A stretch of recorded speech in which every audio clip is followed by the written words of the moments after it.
As I stood up, I concluded that it was better than nothing mind off. I still felt like quitting at this point, but then I had the idea to set another small changes of one pull up. It was too easy to trend down. I got my pull up bar set up and did one. Then I did a few more interesting. I thought this is hard, but not as hard as I was making it out to be.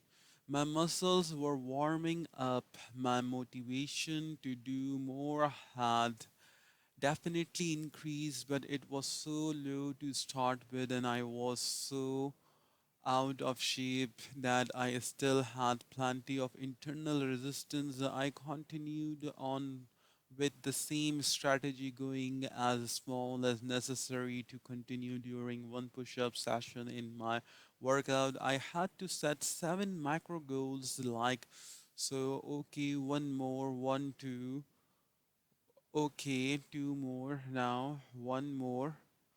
Every time I baited myself with a beyond easy challenge, I met or exceed it. It felt nice to hit my target, however small. When I finished, I had exercised for 20 minutes and I felt great about it. Usually, at this point in a workout, I completed a 10-minute ab exercise video, but when the thought crossed my mind, my brain promptly shot it down like a bird crossing the screen in the video game Duck Hunt, saying, "You had your fun, but don't push your luck." You can probably guess what I did next.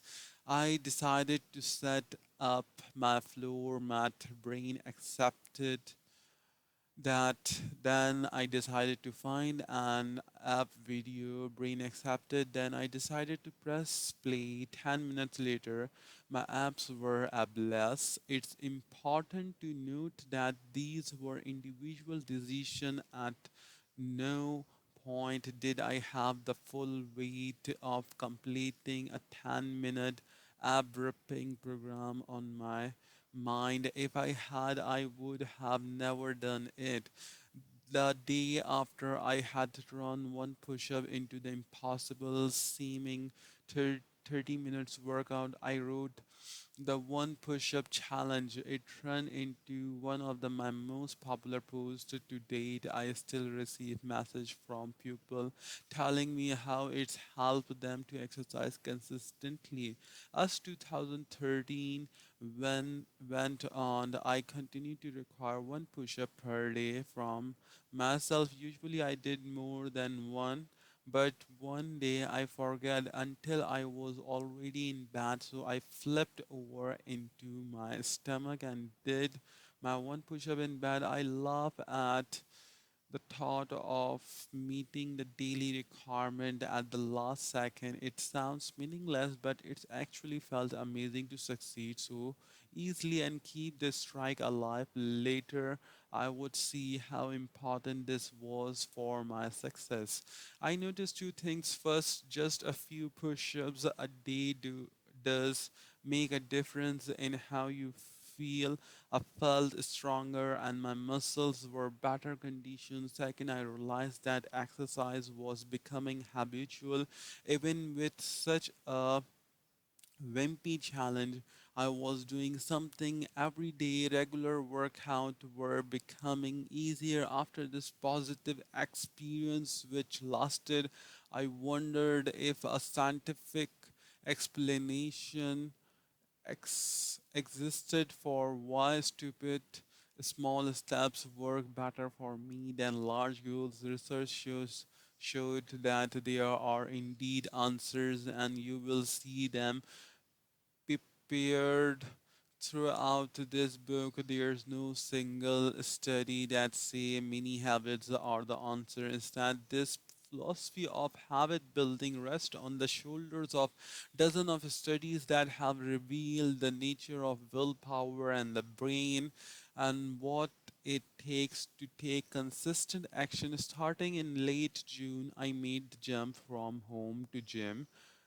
I have built a few pounds of muscle since then. On September 20, I realized the potential of this formula for the other areas of my life, such as reading and writing. I amazed myself since then by increasing my writing output fourfold and my regarding tenfold, all while staying in great shape.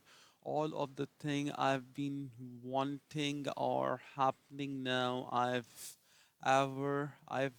even started eating mega salad just because I want to do it. When you invest in yourself in key areas like fitness and learning, you tend to do it in other areas too. For good habits only. Before we get any further, I want you to understand that this book will not help you quit smoking or control or gambling addiction. Many habits are for good habits only, adding positive behavior to your life to enrich it for years. Breaking bad habits and making good habits do have the same goals, replacing a default behavior with a better behavior with bad habits. Your primary motivation for change have the same goal, replacing a default behavior with a better behavior. With bad habits, your primary motivation for change uh, in an a way response from something bad with good habits with primary motivation for change is a towards response to something good. Many habits focuses on the towards response. Changing deeply rooted active bad habits like substance addiction involve a different psychological process and many require professional assistance. That said, if you are looking for a long-term play to help with positive bad habits such laziness, fears, or wasting time, then this book can help you tremendously. Passive bad habits can often be marginalized by incorporating good habits into your life. How can you continue with your bad habits if you spend all of your time on good ones? And honestly, I think good habits this way is pretty easy to do. Quick fixes are often bogus when you are literally been fighting against your brain for a decade for some of you, then a strategy that work with your brain will be easily in comparison with the right knowledge and strategy to change what previously seems impossible becomes rather straightforward and possible. It's like trying to open a locked door. It's only easy if you have the right key or are a locksmith or thief, but now the analogy is too complicated. They said those covered in darkness, probably because of their bad habits, need light in their life too. If your life is a complete mess of bad habits, adding some good habits can change you. Darkness is not something that exists on its own. It's this name we give for the absence of the light. Perhaps people have bad habits because they lack the light of good habits, which permits a dark void in their life. When you add good habits into your life, it illuminates another possible path, restore your confidence, and give you hope. It also serves as a brilliant foundation from which to build. This information doubles as a life philosophy that demonstrates, explains, and celebrates that the first step forward is always the most important one by far. In other words, it can help you in other areas besides your habit. I don't merely hope that this book will help you. I'm confident that it will, as confident as I am that most people new year resolution will fail. That is, it is a high statistical probability with many habits. You can join the ranks of people who change their life in the most unbelievable way. A brief synopsis of many habits. Since I refer to many habits throughout the book, I want to briefly explain the concept. A mini habit is basically a much smaller version of a new habit you want to form. 100 push-ups daily is minified into one push-up daily. Writing 3,000 words daily becomes writing 50 words daily. Thinking positively all the times becomes thinking two positive thoughts per day. Living an entrepreneurial lifestyle become thinking of two ideas per day among other entrepreneurial things. The foundation of the mini habit system is in stupid small steps. The concept of a small step is nothing new, but how and why they work have not been adequately dissected. Of course, small steps are relative to a small steps for you could be a giant leap for me.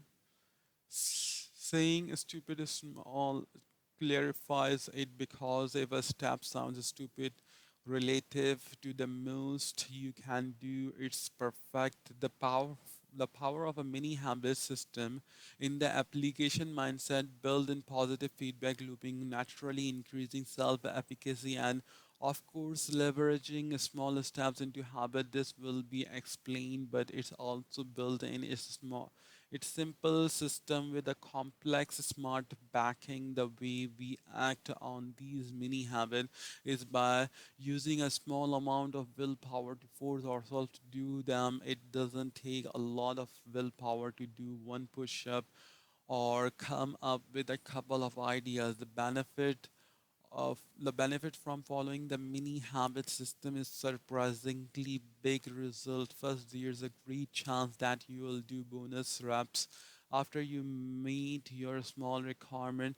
This is a because we already desire these positive behaviors and starting them reducing internal resistance. The second benefit is the routine.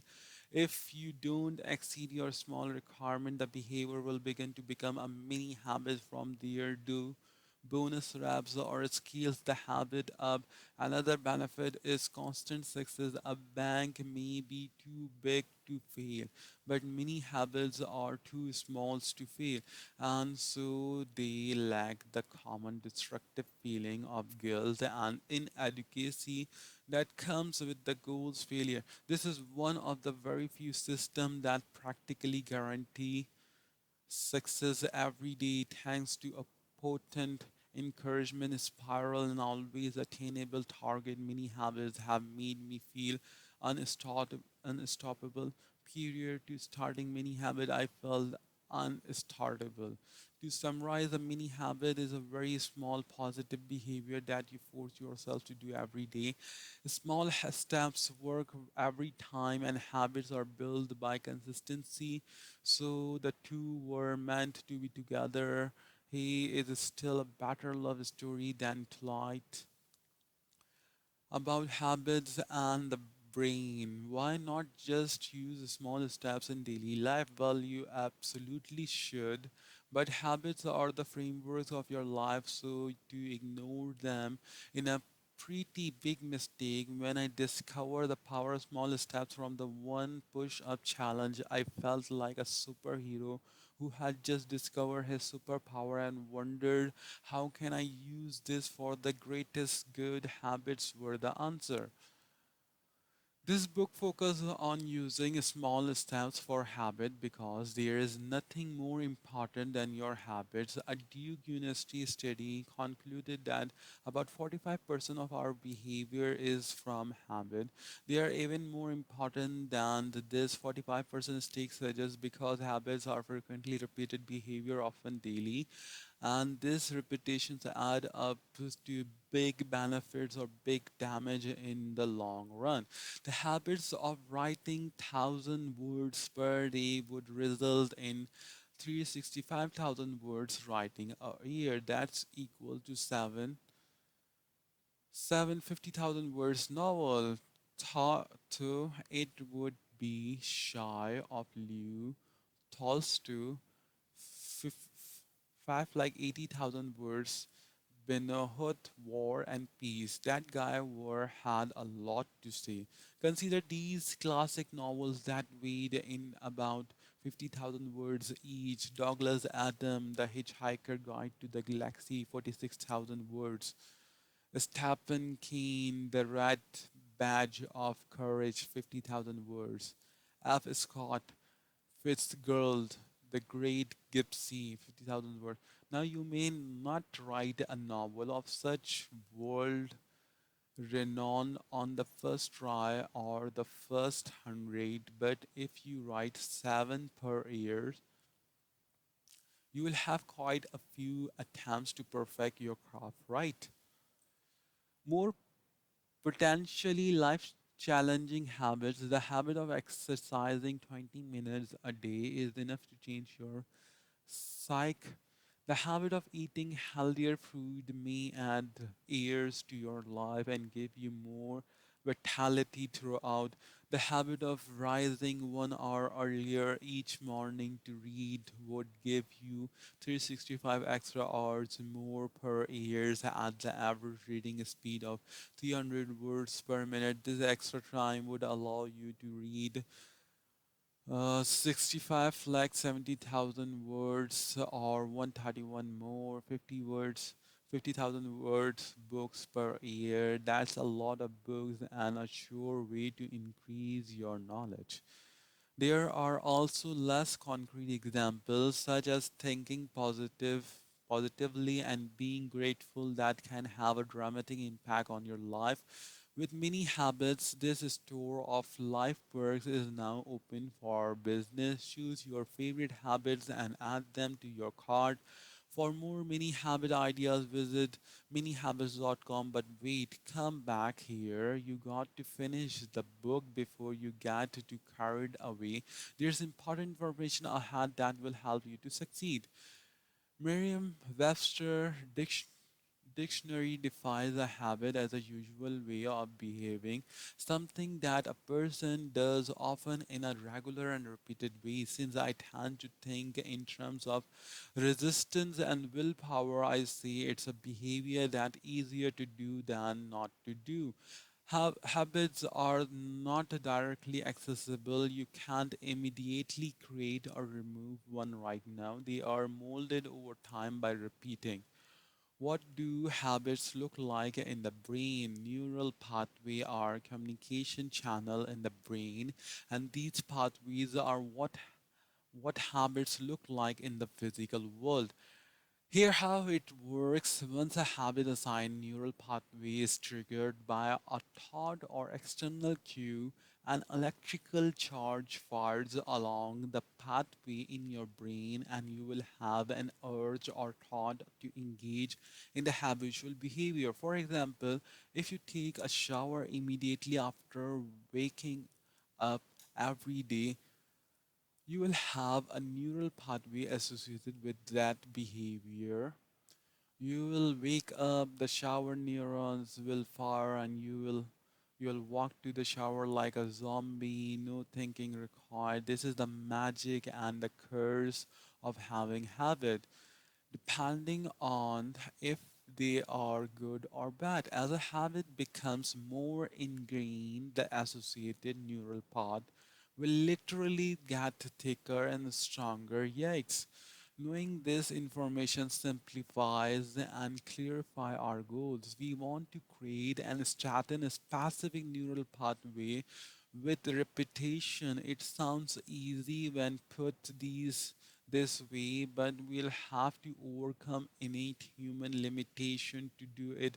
Many standard habit strategies you will find don't take these proven limitations into account, underestimate how severe they are, or make vague and unhelpful statement like it's going to be hard when you have got to want it.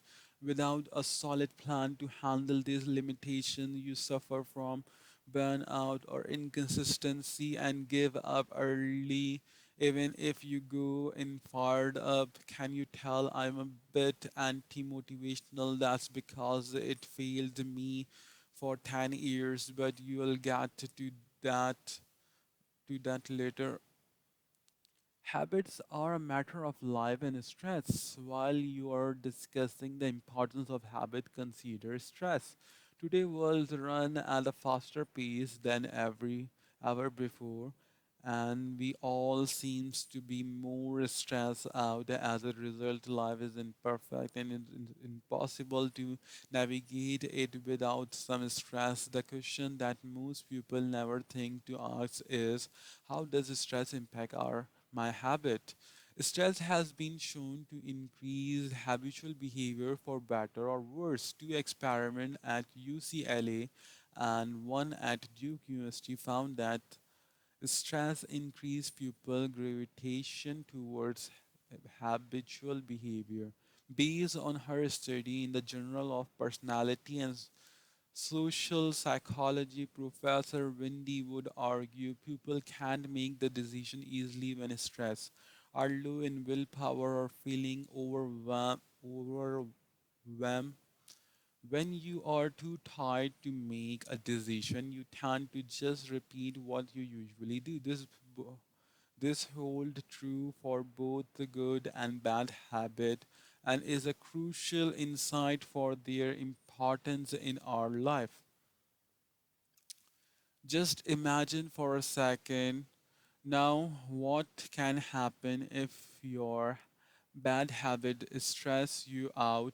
It's the perfect recipe for a negative feedback loop. Your stress triggers a bad habit, which trigger guilt, internal angst, and more stress, which trigger the habit again. But now imagine what could happen if your habits are naturally stress relieving, such as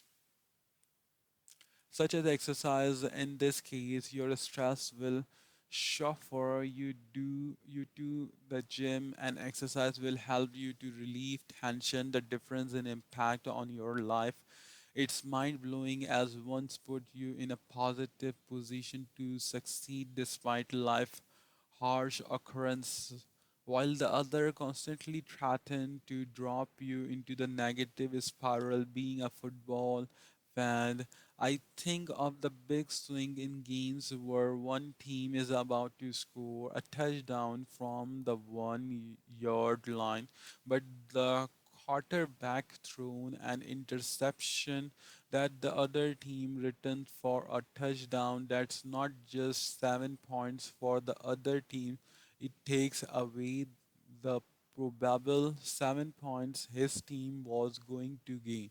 It's a 14-point swing. Because of stress, all habits tends to the 14-point swing. The other implication this has for us is in the difficulty of change. Higher amount of stress make it more challenging for us to change our life. As professor would say, you need to just repeat what you usually do. If stress make us run to our habits, then it usually make us run away from everything else, including that new positive behavior that we like to make into a habit. You can't see it, but smiling right now. The standard habit formula crumbles when we are stressed because our existing habits get stronger, but the mini habit system won't fail you here. How long does it take to form a new habit? It depends. Anyone who tells you differently in repeating what they have heard, which is wrong. It's not 21 or 30 days for Peter and everyone else's sake. I want to put this up on every billboard. The 21st century, the 21-day habit myth was possibly started by the doctor Maxwell Maltz, a plastic surgeon. Dr. Maltz reported, reportedly found that amputes took about 21 days to get used to the loss of the limb. So he argued that 21 days was how long it took for people to adjust to any life changes. Really, doc, I would argue that coping with losing a limb or trying to drink more water are not the same type of excess experience, and all that they are both quite different from trying to do 150 push-ups a day. The most cited Bible study on habit forming duration was published in 2009 in the European Journal of Social Psychology. Each participant chose an eating, drinking, and activity behavior to carry out daily in the same context. For example, after breakfast for 12 weeks, and what did they find? The average time for the behavior to become habit was 66 days, but the range was wild from 18 to 254 days, showing that there is a huge variation in pupils' time to reach habit automatic, automaticity, and that it can end up taking a very long time, in some cases 21 days, 30 days. Challenges are popular, but they are highly unlikely to form many types of habit. Drinking a glass of water every day could fall into the 21-day window, but something more challenging like 100 sit-ups daily could take a couple hundred days or more to become habit. That's the bad news. The good news is that habits aren't snap off.